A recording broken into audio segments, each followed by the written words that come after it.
Well, OSHA is at it again. They are really ramping up and pushing more and more initiatives lately. And they're even more focused on silica exposure. Why? Well, because they have seen a huge increase in workers being diagnosed with silicosis caused by occupational exposure to crystalline silica. A recent study cited 52 male patients diagnosed with silicosis that was verified to be caused by silica dust from engineered stone. Of these 52 patients, 20 suffered progressive massive fibrosis, 11 needed lung transplants, and 10 died because of their exposures. In 2018, there were over 8,500 establishments and over 95,000 employees in the stone fabrication industry in the US. Now, what does that tell us?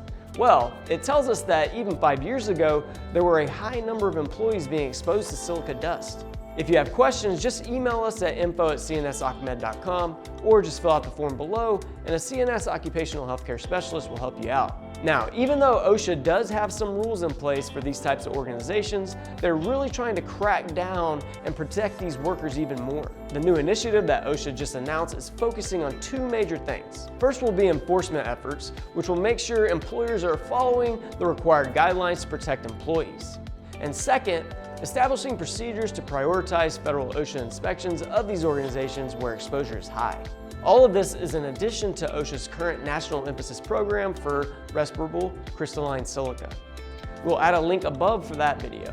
We have discussed this before, but crystalline silica is a very serious health issue and is usually found in sand, concrete, natural stone, artificial stone, mortar, and other materials.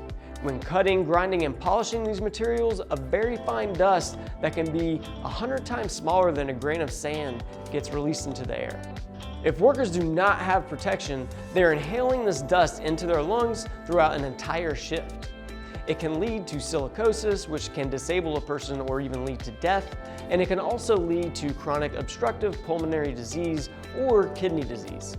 If you or your company think you fall under this initiative, or if you have questions, you can just fill out the form below or email us at info@cnsocmed.com or call us at 1-800-551-9816 and an occupational healthcare specialist will help you out.